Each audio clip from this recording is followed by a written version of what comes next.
മഴത്തോരും മുൻപേ സീരിയലിൻ്റെ latest episode review ആണ് പറയുന്നത്.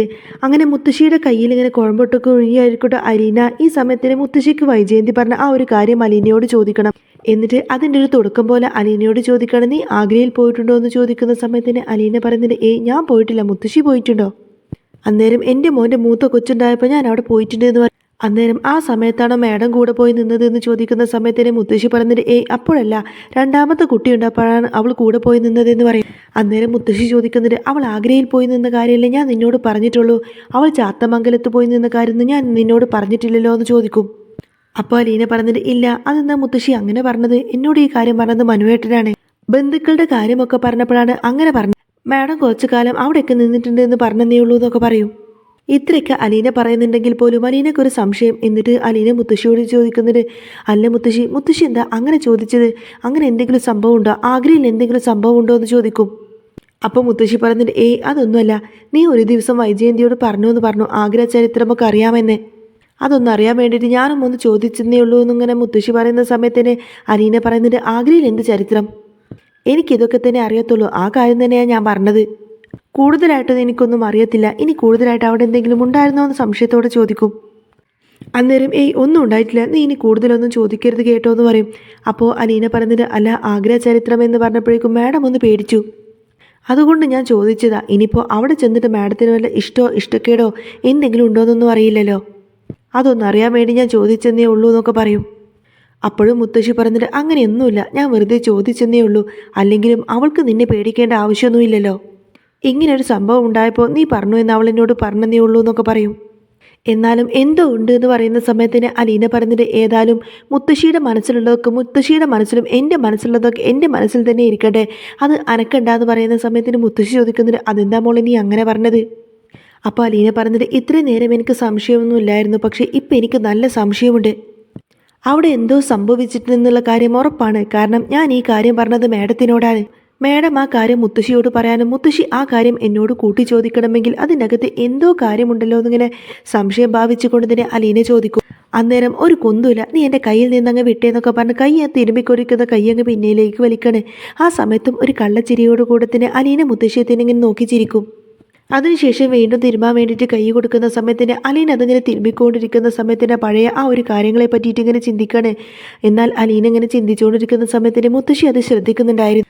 അലീന ഏതായാലും തിരിച്ച് കിച്ചണിലേക്ക് വന്ന് നോക്കുന്ന സമയത്തിന് ഇഷ്ടംപോലെ പാത്രങ്ങളൊക്കെ കഴുകാനുണ്ടാവും. അത് കാണുന്ന സമയത്തന്നെ അലീന കുറച്ചു നേരം വിഷമിച്ച് അതിലേക്ക് ഇങ്ങനെ നോക്കി നിൽക്കും. കഴുകിയിട്ടല്ലേ കാര്യമുള്ളൂ എന്നൊക്കെ ചിന്തിച്ചുകൊണ്ട് തന്നെ വിഷമത്തോടു കൂടി അലീന അതിങ്ങനെ കഴുകാൻ നിൽക്കും. കൃഷ്ണമോള് വന്ന് ചോദിക്കുന്നുണ്ട്, ഇതെന്ത് പണിയായി കാണിക്കുന്നത്? തല്ല് കൊള്ളുന്ന പണി മാത്രമേ ചെയ്യുള്ളൂ, അങ്ങ് മാറി നിൽക്കും, ഞാൻ കഴുകാമെന്നൊക്കെ പറഞ്ഞുകൊണ്ട് തന്നെ കൃഷ്ണമോൾ അതിങ്ങനെ കഴുകാൻ തുടങ്ങുകയാണ്. അലീന പറഞ്ഞിട്ട്, വേണ്ട മോളെ, മോള് കഴുകൊന്നും വേണ്ട, മേഡം എങ്ങാനും ഇത് കണ്ടുകൊണ്ട് വന്നിട്ടുണ്ടെങ്കിൽ എന്നെ വഴക്ക് പറയുമെന്നൊക്കെ പറയും. എന്നാൽ ഇങ്ങോട്ടേക്ക് വരട്ടെ, കാര്യങ്ങളൊക്കെ ഞാൻ പറഞ്ഞോളാം എന്നൊക്കെ പറഞ്ഞുകൊണ്ട് കൃഷ്ണമോൾ ഏതായാലും പാത്രം കഴുകി നിൽക്കുകയാണ്. അതെ, സൂക്ഷിക്കണമെന്ന് പറഞ്ഞാലും കേൾക്കില്ലേ എന്നൊക്കെ പറഞ്ഞു കൊടുത്തിട്ട് കൃഷ്ണമോൾ ഇങ്ങനെ അലീനയെ വഴക്ക് പറയണേ. എന്നാൽ കൃഷ്ണമോളുടെ ആ ഒരു സ്നേഹമെല്ലാം കാണുന്ന സമയത്തിന് അലീനയ്ക്ക് വല്ലാത്തൊരു ഇഷ്ടം തോന്നി പോവാട്ടെ കൃഷ്ണമോളോട്. കൃഷ്ണമോളുടെ കഴുത്തിലൂടെ ഇങ്ങനെ വളരെയധികം സ്നേഹത്തോടെ ഇങ്ങനെ കെട്ടിപ്പിടിച്ച് നിൽക്കുമായിരിക്കും അലീന. എന്നാൽ ഈ ഒരു കാഴ്ചയും കണ്ടുകൊണ്ടായിരിക്കട്ടെ വൈജയന്തി അങ്ങോട്ടേക്ക് വരുന്നത്. വൈജയന്തിക്ക് അത് കണ്ടിട്ട് ഒട്ടും തന്നെ ഇഷ്ടപ്പെടാതെ ദേഷ്യപ്പെട്ട് കൃഷ്ണയെ എന്ന് വിളിച്ചുകൊണ്ടായിരിക്കും വരുന്നത്. അന്നേരം എന്താന്നൊക്കെ ഇങ്ങനെ കൃഷ്ണ ചോദിക്കുന്ന സമയത്തിന് വൈജയന്തി ചോദിക്കുന്നതിന്, നിനക്ക് എന്താടി പഠിക്കാനൊന്നും ഇല്ലേ എന്ന് ചോദിക്കും. അപ്പോൾ കൃഷ്ണമോള് പറഞ്ഞിട്ട്, പഠിക്കാനൊക്കെ ഉണ്ട്, ഇതും ഞാൻ പഠിക്കണം, ഇതും ഞാൻ പഠിക്കേണ്ടതൊക്കെ തന്നെ. വൈജയന്തി പറഞ്ഞിട്ട്, ഇതൊക്കെ ചെയ്യാൻ വേണ്ടിയിട്ടാണ് ഇവളിവിടെ നിർത്തിയിരിക്കുന്നത്, അതുകൊണ്ട് നീ ഇതൊന്നും ചെയ്യേണ്ട കാര്യമില്ല, അവൾ അതൊക്കെ ചെയ്തോളും എന്നൊക്കെ പറയും. അപ്പോൾ കൃഷ്ണ തിരിച്ചു ചോദിക്കുന്നത്, ഇവളെ കൊണ്ട് ഇതൊന്നും ചെയ്യിപ്പിക്കാൻ പാടില്ല എന്ന കാര്യം ഡോക്ടർ പറഞ്ഞു എന്ന കാര്യം മാഡത്തിന് അറിയത്തില്ല. കൃഷ്ണയുടെ വാക്ക് കേൾക്കുമ്പോൾ വൈജയന്തിക്ക് അങ്ങ് ദേഷ്യം വന്നിട്ട് വൈജയന്തി പറഞ്ഞിട്ട്, അതെ, നീ ഒരുപാട് കയറിയിട്ട് അങ്ങ് സംസാരിക്കുന്നു വേണം, നീ ആരോടാണ് ഈ സംസാരിക്കുന്നത് നിനക്കറിയാം, ഞാഞ്ഞോളും തല പൊക്കുന്നോ എന്നൊക്കെ ഇങ്ങനെ വൈജയന്തി ചോദിക്കുന്ന സമയത്തിന് കൃഷ്ണമോള് പറയുന്നത്, അതെ, ഗ്രഹണ സമയത്ത് ഞാഞ്ഞോളിന് തല പൊക്കാം, അതെന്താ മാഡത്തിന് അറിയില്ലേ എന്നൊക്കെ ചോദിച്ച് കളിയാക്കും. ഏതായാലും അലീന അവിടെ ഇങ്ങനെ വെറുതെ നിൽക്കുന്ന സമയത്തിന് വൈജയന്തിക്ക് ദേഷ്യം വരാണ്. നീ വെറുതെ നിൽക്കുകയാണെങ്കിൽ ചായ എടുക്കുക എന്ന് പറയുന്ന സമയത്തിന് കൃഷ്ണമോള് പറഞ്ഞിട്ട്, അതേ അലീന ചേച്ചി, എന്തെങ്കിലും വെറുതെ നിൽക്കാതെ എന്തെങ്കിലുമൊക്കെ ഇങ്ങനെ ചൊറിഞ്ഞുകൊണ്ട് നിൽക്കുക, അല്ലെങ്കിൽ ഇതുപോലെ ഇങ്ങനെ പണി വരുമെന്നൊക്കെ പറയും. എന്നാൽ കൃഷ്ണമോളോട് പറഞ്ഞിട്ട് യാതൊരു കാര്യമില്ല, ചുട്ട മറുപടി കിട്ടുമെന്നൊക്കെ ചിന്തിച്ച് ദേഷ്യപ്പെട്ട് അവിടെ നിന്നങ്ങ് പോകുന്നുണ്ട് വൈജയന്തി. അന്നേരം അലീന, എന്നാൽ ഞാൻ ചായ എടുക്കാമെന്ന് പറയുന്ന സമയത്തിന്, അത് നേരാ, പെട്ടെന്ന് എന്തെങ്കിലുമൊക്കെ ചെയ്തോ എന്ന് പറയും. കൃഷ്ണമോള് വീണ്ടും അവിടെ നിന്നിങ്ങനെ പാത്രം കഴുകിക്കൊണ്ടിരിക്കുന്ന സമയത്തിന് അലീന പറഞ്ഞിട്ട്, ഇച്ചിരി കൂടുന്നുണ്ടോ കേട്ടോ മോളെ എന്ന് പറയുന്ന സമയത്തിന് കൃഷ്ണമോള് പറഞ്ഞിട്ട്, ഒട്ടും കൂടുതലല്ല, ഇത്രയെങ്കിലും ഡോസ് വേണമെന്നൊക്കെ പറഞ്ഞുകൊണ്ടായിരിക്കട്ടെ പാത്രം കഴുകുന്നത്. പിന്നീട് കാണിക്കുന്നത് ബാലചന്ദ്രനായിരിക്കും. ബാലചന്ദ്രൻ്റെ മനസ്സിൽ ഇപ്പോൾ കുറേ അധികം സംശയങ്ങളായിരിക്കും. എന്നാൽ ഈ ഒരു സംശയത്തിനൊന്നും ഒട്ടും തെളിവ് കിട്ടാത്തത് കൊണ്ട് തന്നെ ആകെ അസ്വസ്ഥനായിക്കൊണ്ട് ഉച്ചയ്ക്ക് തന്നെ വീട്ടിലേക്ക് വരും. അലീന വാതിൽ തുറന്നു കൊടുക്കുന്ന സമയത്തിന് ബാലചന്ദ്രൻ ചോദിക്കുന്നത് ഊണൊക്കെ റെഡിയാണോ, ചോറും കറികളൊക്കെ ഉണ്ടോ എന്ന് ചോദിക്കുന്ന സമയത്തിന് ആ ഉണ്ട് എന്ന് പറയും. ബാലചന്ദ്രൻ പറഞ്ഞിട്ട് നിനക്ക് റെസ്റ്റ് അല്ലേ, അതുകൊണ്ട് ഞാൻ ചോദിച്ചെന്നേ ഉള്ളൂ എന്ന് പറയുന്ന സമയത്തിന് അലീന പറയുന്നത് ചോറും കറികളൊക്കെ ഉണ്ട്, പക്ഷേ ഒരുപാടധികം കറികളൊന്നും ഇല്ലെന്നേ ഉള്ളൂ. അതൊന്നും കുഴപ്പമില്ല, നീ ഇന്നാളെ എനിക്കൊരു ചെമ്മീൻ ചമ്മന്തി ഉണ്ടാക്കി തന്നില്ലായിരുന്നോ, അത് ഭയങ്കരമായിട്ട് എനിക്ക് ഇഷ്ടപ്പെട്ടു, അതൊന്നും കൂടി കുറച്ചൊന്നും ഉണ്ടാക്കി തരാൻ പറ്റുമോ എന്ന് ചോദിക്കും. അപ്പോൾ കുഴപ്പമില്ല, ഞാൻ ഉണ്ടാക്കാമെന്ന് അലീന പറയുന്ന സമയത്തിന് ബാലചന്ദ്രൻ ചോദിക്കുന്നത് അമ്മ ഭക്ഷണം കഴിച്ചോന്ന്. അന്നേരം മുത്തശ്ശിക്ക് ഇപ്പോൾ വിശക്കുന്നില്ല എന്നാണ് പറഞ്ഞത് എന്ന് പറയുന്ന സമയത്തിന് ബാലചന്ദ്രൻ പറയുന്നത് എങ്കിൽ പിന്നെ നീ പോയിട്ട് ചമ്മന്തി ഉണ്ടാക്ക്, അമ്മക്കും അത് ഇഷ്ടപ്പെടുമെന്ന് പറയും.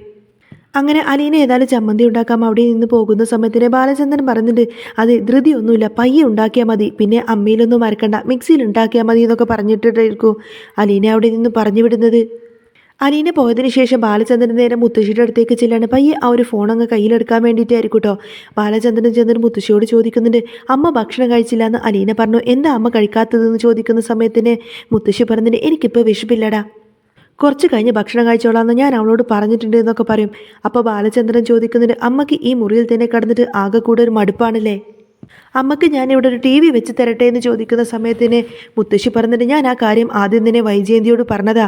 അപ്പോൾ വൈജയന്തി പറയുന്നത് ഇവിടെ എങ്ങാനും ടി വി വെച്ചിട്ടുണ്ടെങ്കിൽ പിന്നെ ഫുൾ ടൈം അലീന അതിൽ നോക്കിയിരിക്കുമെന്നാണ്, അതുകൊണ്ട് തന്നെ അതൊന്നും അവൾ ചെയ്തു തന്നില്ല എന്ന് പറയും. അപ്പോൾ ബാലചന്ദ്രൻ പറഞ്ഞിട്ട് അമ്മ പെട്ടെന്ന് തന്നെ എഴുന്നേറ്റ് നടക്കുമല്ലോ എന്ന് കരുതിയിട്ടാണ് ഞാനത് ചെയ്യാതിരുന്നത്, നമുക്ക് റൂമിൽ ഒരു ടി വി വെക്കാം, കുഴപ്പമില്ല, ഉടനെ തന്നെ അത് വാങ്ങിക്കാമെന്ന് പറയും. എന്നിട്ട് ചോദിക്കുന്നുണ്ട് അമ്മയുടെ ഫോൺ എവിടെ, ഞാൻ വിളിച്ചിട്ട് എടുത്തില്ലല്ലോ, അതെന്താ സൈലൻറ്റിലാണോ എന്ന് ചോദിക്കും. എനിക്കറിയില്ല എന്നൊക്കെ പറഞ്ഞ കൂട്ടത്തിന് തിരിഞ്ഞു നോക്കിയിട്ട് അത് ഫോൺ എടുത്തിട്ട് നേരെ ബാലചന്ദ്രൻ്റെ കയ്യിലേക്ക് എടുത്തു കൊടുക്കുകയാണ് മുത്തശ്ശി. ബാലചന്ദ്രന് അലീനയുടെ കാര്യത്തിൽ ചില സംശയങ്ങൾ തോന്നിയത് കൊണ്ട് തന്നെ ആ ഒരു ഫോണിൽ കോൾ റെക്കോർഡർ ഓൺ ചെയ്ത് വെച്ചിട്ടുണ്ടായിരുന്നു. അപ്പോൾ അത് നോക്കാൻ വേണ്ടി തന്നെയായിരിക്കും ഫോൺ ചോദിച്ചേക്കുന്നത്. ഏതായാലും അതിൽ 2-3 കോൾ റെക്കോർഡറൊക്കെ റെക്കോർഡായിട്ടുണ്ടാവും. ഏതായാലും ആ സേവ് അതിലെ റെക്കോർഡിങ്സ് എല്ലാം തന്നെ ബാലചന്ദ്രൻ്റെ ഫോണിലേക്ക് സെൻഡ് ചെയ്യും. എന്നിട്ട് അതിലേക്കൊന്ന് റിങ് ചെയ്തിട്ട് കുഴപ്പമൊന്നുമില്ല അമ്മേ, വർക്ക് ചെയ്യുന്നുണ്ട്, റിങ് ചെയ്യുന്നുണ്ട് എന്നൊക്കെ പറഞ്ഞ് മുത്തശ്ശിയുടെ കയ്യിലേക്ക് തന്നെ ഫോൺ കൊടുക്കും. മുത്തശ്ശിക്ക് ഒരു സംശയം തോന്നാതിരിക്കാൻ വേണ്ടിയിട്ട് ഫോൺ പെട്ടെന്ന് തന്നെ കൊടുത്തിട്ട് ബാലചന്ദ്രൻ പുറത്തേക്ക് പോരുകയാണ്. ബാലചന്ദ്രൻ ഏതായാലും പുറത്തേക്ക് വന്നിട്ട് കൈയൊക്കെ കഴുകിയിട്ട് ഭക്ഷണം കഴിക്കാൻ വേണ്ടിയിരിക്കും. അലീന ഭക്ഷണം കൊണ്ടുവന്ന് കൊടുക്കുന്നുണ്ട്. ചെമ്മീൻ ചമ്മന്തിയൊക്കെ ഇട്ട് കൊടുത്തിട്ട് അതിങ്ങനെ കഴിക്കുന്ന സമയത്തിന് ബാലചന്ദ്രൻ ഇങ്ങനെ കഴിച്ചു നോക്കിയിട്ട് പറയുന്നത് അത് സൂപ്പറാണെന്ന് പറയും. അലീനക്ക് ഭയങ്കര സന്തോഷമായിരിക്കും.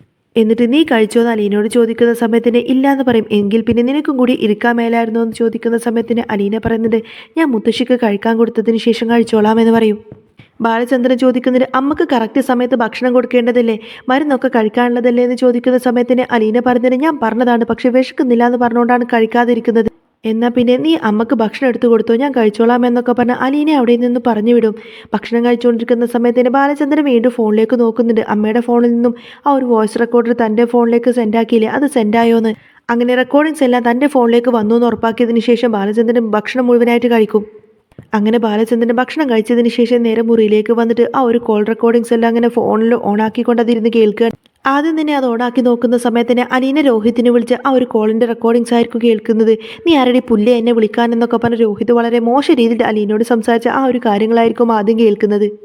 അതിനകത്ത് തന്നെ അലീന ചോദിക്കുന്നുണ്ട് നീ എന്താടാ വിചാരിച്ചത്, ഞാനൊരു തവണ പോലീസിന് അങ്ങനെ ഒരു മൊഴി കൊടുത്തു എന്ന് വിചാരിച്ച് അതിനെ ഒരിക്കലും എനിക്ക് മാറ്റി പറയാൻ പറ്റില്ലെന്നോ, എനിക്കിപ്പോൾ വേണമെങ്കിൽ പോലീസിനോട് പോയി പറയാം, നീയും ഹരിയും കൂടി ചേർന്നിട്ട് എന്താണ് എന്നോട് ചെയ്തതെന്നുള്ള കാര്യം പോലീസിനോട് എനിക്ക് പറയാം, അതുകൊണ്ട് നീ ഒരുപാട് നിങ്ങൾ നെഗളിക്കൊന്നും വേണ്ടെന്നൊക്കെ പറഞ്ഞ അലീന പറഞ്ഞ വാക്കുകളെല്ലാം തന്നെ ബാലചന്ദ്രൻ കേൾക്കുന്ന സമയത്തിന് ബാലചന്ദ്രന് ഏകദേശം കാര്യങ്ങളൊക്കെ മനസ്സിലാവുകയാണ്. രോഹിത് ആണെങ്കിൽ ഈ സമയത്തൊക്കെ അലീനയോട് വളരെ മോശം രീതിയിലായിരിക്കും സംസാരിക്കുന്നത്. അലീന പറയുന്നുണ്ട് അത് ഞാൻ ഈ കാര്യങ്ങളെല്ലാം തന്നെ ഓൾറെഡി മനുവേട്ടനോട് എല്ലാം പറഞ്ഞു കഴിഞ്ഞു, ഇനി ഞാൻ ബാലചന്ദ്രൻ സാറോടും എല്ലാം തുറന്നു പറയുമെന്നൊക്കെ പറയും.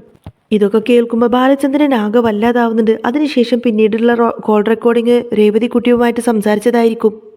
രേവതിക്കുട്ടി ചോദിക്കുന്നുണ്ട് ചേച്ചി ഇനി എന്തിനതിങ്ങനെ വെച്ചോണ്ടിരിക്കുന്നത്, ആരുമില്ലാത്ത സമയത്ത് ബാലചന്ദ്രൻ സാർ അങ്ങോട്ടേക്ക് ഊണ് കഴിക്കാൻ വരുന്ന സമയത്ത് തന്നെ ബാലചന്ദ്രൻ സാറോട് ഒറ്റക്കായിട്ട് ചേച്ചി ഈ കാര്യങ്ങളെല്ലാം തന്നെ തുറന്നു പറയണമെന്ന് രേവതിക്കുട്ടി പറയുന്ന കാര്യങ്ങളെല്ലാം തന്നെ ബാലചന്ദ്രൻ ആ ഒരു ഫോൺ റെക്കോർഡിങ്സ് വഴി കേൾക്കുക. രേവതിക്കുട്ടി പറയുന്നുണ്ട് ചേച്ചി എല്ലാ കാര്യങ്ങളും ബാലചന്ദ്രൻ സാറിനോട് തുറന്നു പറയും, അവർ നാരങ്ങ വെള്ളത്തിൽ മയക്കുമരുന്ന് കലക്കിയിട്ട് ചേച്ചിയെ കൊണ്ട് അത് കുടിപ്പിച്ചിട്ട് റേപ്പ് ചെയ്യാൻ ശ്രമിച്ചതാണെന്നുള്ള കാര്യങ്ങളെല്ലാം തന്നെ ചേച്ചി ബാലചന്ദ്രൻ സാറിനോട് തുറന്നു പറയണമെന്ന കാര്യം രേവതിക്കുട്ടി പറയുന്ന കാര്യങ്ങൾ അതിൽ കറക്റ്റ് കേട്ടതുകൊണ്ട് തന്നെ ബാലചന്ദ്രൻ്റെ കാര്യങ്ങളെല്ലാം തന്നെ വ്യക്തമായിട്ട് മനസ്സിലാവുക. എന്നാൽ സത്യമല്ല മനസ്സിലാക്കിയതിന് ശേഷം ബാലചന്ദ്രൻ ആകെ അങ്ങ് തകർന്നു പോവാണെന്ന് മാത്രമല്ല, അതെല്ലാം കഴിഞ്ഞ് ബാലചന്ദ്രൻ ഇങ്ങനെ പുറത്തേക്ക് വന്ന് നോക്കുന്ന സമയത്തിന് അലീനയെ കാണാണ്. അലീന താൻ ഭക്ഷണം കഴിച്ച ആ ഒരു ഭാഗം ഡൈനിങ് ടേബിളിൻ്റെ അവിടെ ഇങ്ങനെ ക്ലീൻ ചെയ്തുകൊണ്ടിരിക്കുകയായിരിക്കും. ഇത്രയൊക്കെ വലിയ പ്രശ്നം തൻ്റെ വീട്ടിലുണ്ടായിട്ട് പോലും തൻ്റെ വീട്ടുകാർക്ക് ഒന്നും സംഭവിക്കാതിരിക്കാൻ വേണ്ടിയിട്ട് അലീന സ്വയം ഇങ്ങനെയൊക്കെ ഇത്ര വലിയൊരു ത്യാഗം ചെയ്തല്ലോ എന്നൊക്കെ ചിന്തിച്ച് വളരെയധികം സഹതാപത്തോടു കൂടി തന്നെ ബാലചന്ദ്രൻ അലീന ഇങ്ങനെ നോക്കി നിൽക്കുന്നതും കാണിച്ചുകൊണ്ടാണ് കേട്ടോ എപ്പിസോഡ് പൂർണ്ണമാവുന്നത്. സത്യമെല്ലാം മനസ്സിലാക്കിയതിനു ശേഷം ബാലചന്ദ്രൻ പിന്നീട് അങ്ങോട്ടേക്ക് മനുവിനെ വിളിച്ചു വരുത്തുന്നുണ്ടെന്ന് മാത്രമല്ല ആ ഒരു കത്രിക കാണിച്ചു കൊടുത്തിട്ട് മനുവിനോട് പറയുന്നുണ്ട്, ദേ കണ്ടില്ലേ ഈ കത്രിക കണ്ടോ, ഈ കത്രികയാണ് അലീനയുടെ വയറ്റിൽ കുത്തിക്കയറിയത്.